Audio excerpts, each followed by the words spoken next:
Morning, Glue Troopers. I was rereading the email that Andy sent me about the Mr. Spock mold, and I hope we can get enough information to do an Aurora file on that, because it's a pretty interesting story. And one thing I realized is, there's more than one Mr. Spock. The one I have is a much later one, where he's just standing there giving you the live long and prosper sign. And so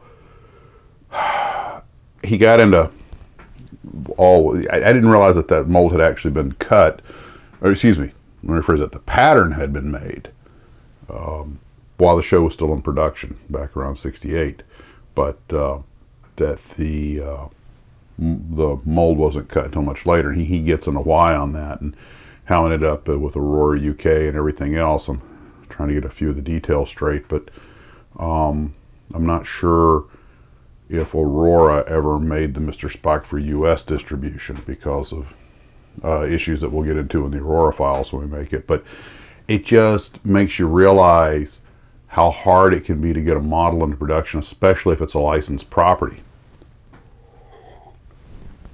And now you have companies running around trying to get the rights to names like B-24 Liberator or P-51 Mustang, so that if you want to make something like a model Mustang, you have to go to them to get rights to use the name, which I think is just, I can't believe anyone can get the rights to something like that, but apparently they can, and that's become a thing, which only makes models, producing marketing models that much more difficult.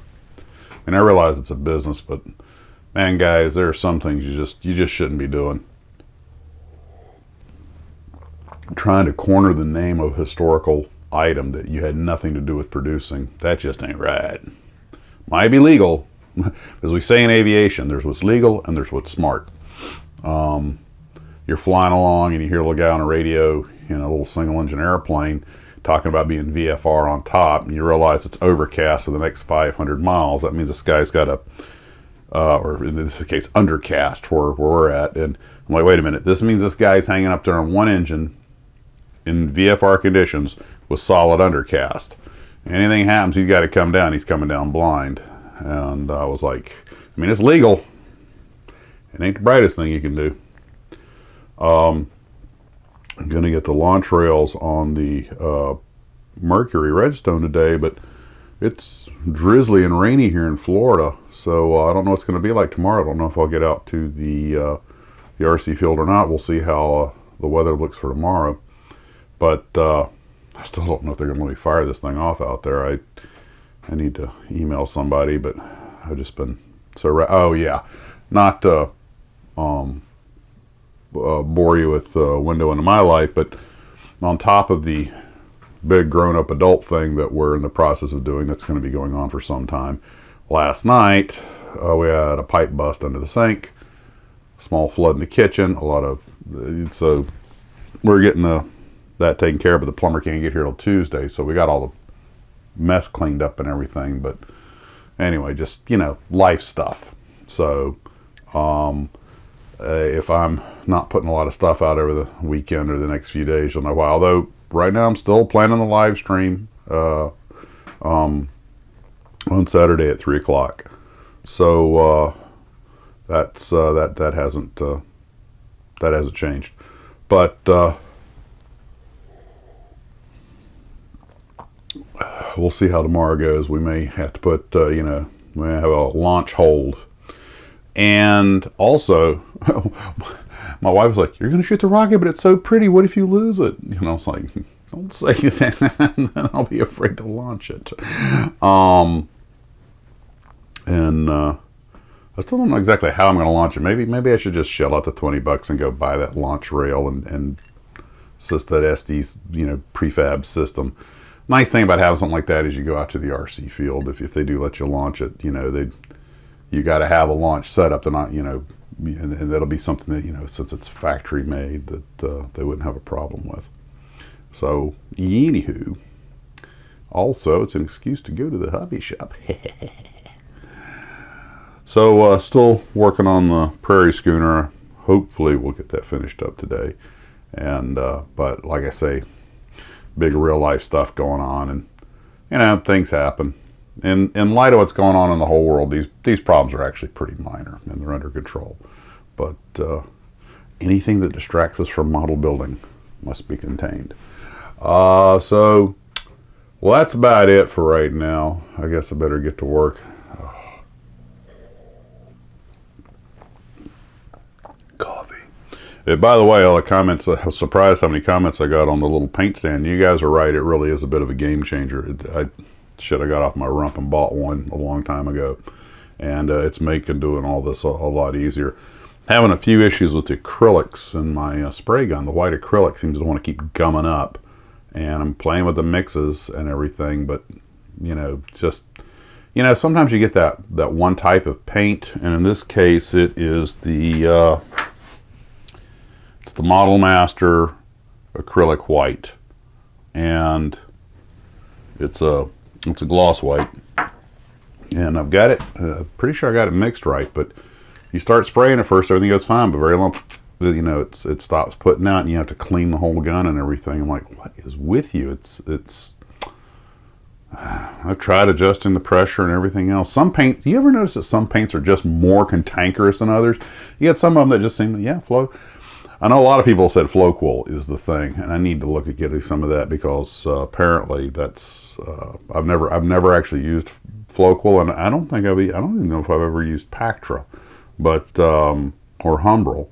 It's pretty much been Tamiya and the Model Master. Those have been that's what we have around here, and so of course the regular testers and enamel stuff. But anyway. Also, the Wolfman sent me some instructions on how to put this vacuum-formed arrow together. And of course, I should have figured out that there was a special something.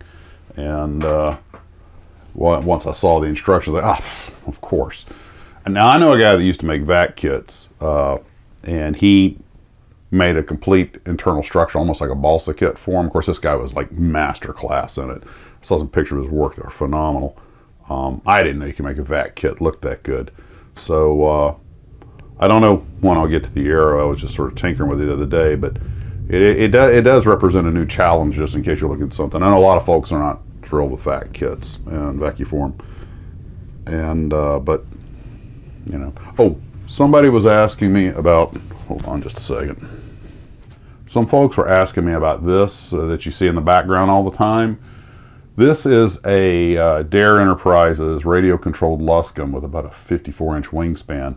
Now, I learned to fly in a Luscombe, so I bought one. I modified the tail to make it the 8E tail. It had the 8D,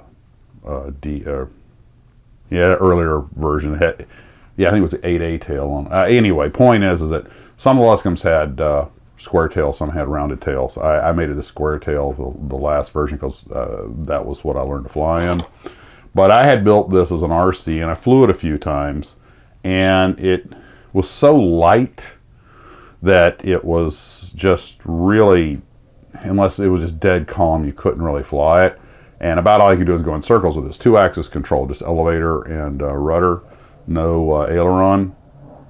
There, if you want to go to the trouble, you could make aileron. Now, the original, this model had a lot of dihedral in the wing, which made it technically a little inaccurate.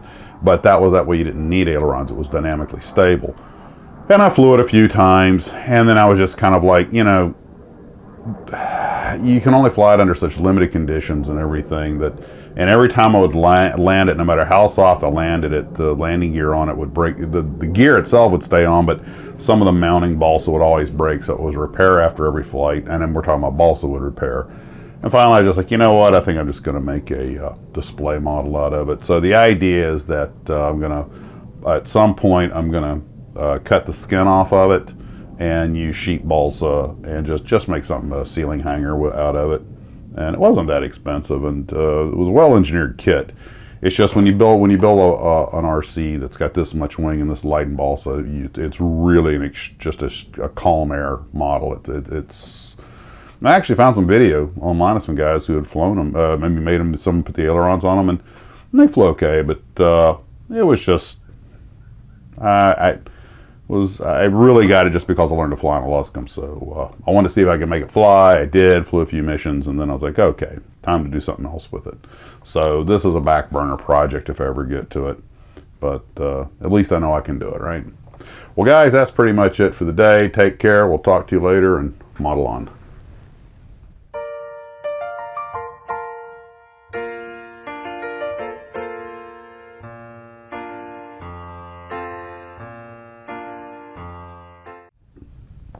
Oh, the great elixir.